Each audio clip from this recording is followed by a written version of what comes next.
But Disney fans were divided this week after the company announced its first ever plus-size heroine.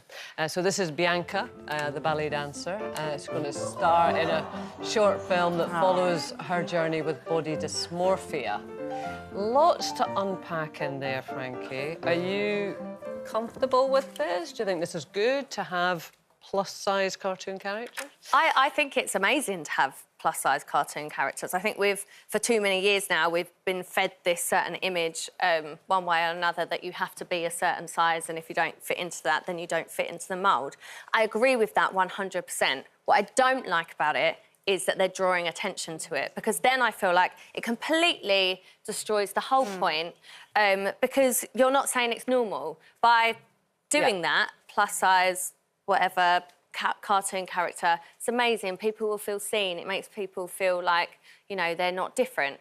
But then by going, look what we've done, we've made a plus-size cartoon character, everybody look. I suppose that she's broken in that she's got dysmorphia. Not broken, but, you know, she's suffering with it. But then again, it's about her weight. The whole thing is like they're trying to say, oh, look, try and make everyone feel more comfortable and more normal, whatever that is. But by drawing so much attention to it and the show being all about how she feels about her weight doesn't make sense. Yeah, because to normalise something, it just has to be there without being flagged up as something unusual. Well, rather than, you know, that she's just, oh, I don't know, she's just a girl who likes ballet. And the audience just absorbs whatever they want to absorb. They do the same with models and stuff when they use a plus-size model and things like that. It's like, look what we've done this amazing thing. No, don't bring it up, don't talk about it. It's like you say, so that people just see it and just go, oh, she looks nice. Also, she only got 6 minutes. Yeah. It's not a whole movie. She didn't get a plus-size film, did she? Can we have a movie? Can we just have the whole movie where somebody's got a more... But also, we tend to go to an extreme, don't we? It's either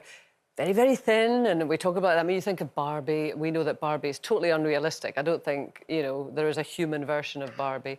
And then we've got what we call plus size. The reality, as we all know, is that we're all somewhere in between, and that's more what we need. There's a really interesting thing. This is a cartoon illustrator, actually, and this is on TikTok, and she's kind of redrawn, to a certain extent, familiar cartoon characters and just made them... You know, just the usual... The mix of different body shapes that we all have, you know, that if you walk down a normal high street, you would just see all different. And so it's not necessarily, oh, this is plus size, or, oh, this is extremely thin. Yeah, but I know there's still so much more to do, but I'm really, really excited about the changes that are going on, because when I was younger, this wasn't even a discussion. And now you can go down the high street and see, you know, big shop windows with women of different sizes and shapes without it being highlighted or commented on.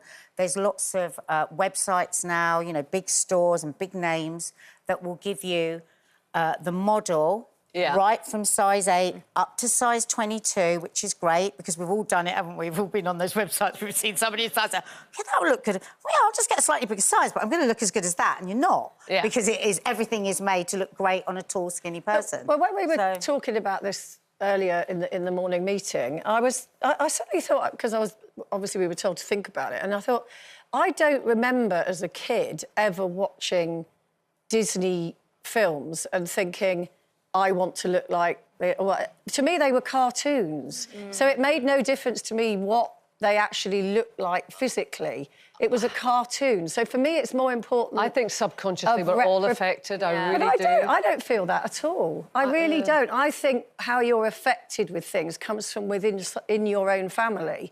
Like, if you have a parent that constantly talks about dieting, or who says to you, don't eat that because, you know, you need to look... Whatever. I think that's a much more sort of, you know, dysmorphic way. I would say cartoon character. I would say both, and probably a whole load of other things that we probably can't identify. But, you know, the culture. And we have to say also, this is like white Western culture, you know, very particularly. I mean, 100%. I always remember, I don't know if anyone watched the Girl with the Dragon Tattoo. I just loved those books and everything.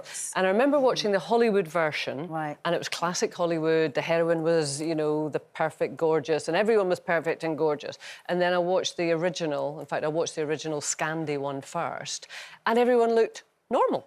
They just looked, and you know, so the really super cool woman was still really super cool and sexy and all those things, but she looked normal. And God, it was such a shock for me. And then I thought, I have been conditioned, even though I would like to think that I haven't been conditioned. But that's real people. I have been conditioned That's real to believe. people, it's not a cartoon. Yeah, but we've of learned Hollywood. from cartoons, I think, We learn. over the years. And I've done the same recently, actually. Like, I went to see Don't Worry, Darling, and is it Florence Pugh? Florence How you Pugh, pronounce yeah. it? Yeah, so she's like the main character in the movie. And look, I'm sure she's, you know, tiny or whatever, but me and my 3 friends that went to watch it, we all come out and said the same thing. We were like, how lovely is it that the main lead female role was more of a normal body type? And I don't, you know, it's But for weird that to be a we came out. shock I know. is ridiculous. But it was a nice shock, but also why? But has she that was got to just be a there. They thing? weren't going, oh, look, No, here they we've got... weren't, Yeah, so it's like... Yeah, but for a change. Yeah. I they was weren't thinking, going, you know, "Look." that huge TV show, Schitt's Creek, which I watched in lockdown, and I remember watching it, and something was niggling me, and I kept thinking, what is it about this show? And then I realised that the central sort of protagonist is gay, and he has a gay relationship, obviously, he meets somebody, but it's never... It was just completely just... It was a relationship. Yeah. It wasn't... They weren't going, oh, look how progressive we are. We're putting a gay relationship on television. Yeah. It was just a normal thing. It was Sure, and I guess it. that's back to your point, Frankie, that where we really will have progress, and it is happening in some areas, as you say, Nadia, that all of these Disney, Pixar, all of them, just have a whole range of body shaping, as you would see reflected in the normal I think population. we're on our way. And that's I think we're on our way. I think Very things are quickly, changing. 94% of fairy tale and princess movies mention physical appearance. right. Yeah, so that I do have you know, what Yeah. they draw them as whatever, but if you mention physical appearance, that's going to It go in, becomes a isn't thing, it? absolutely. You know what? You all agreed with me for once. We and I feel did, we great. did. Well done, Frankie. Yeah. Woo!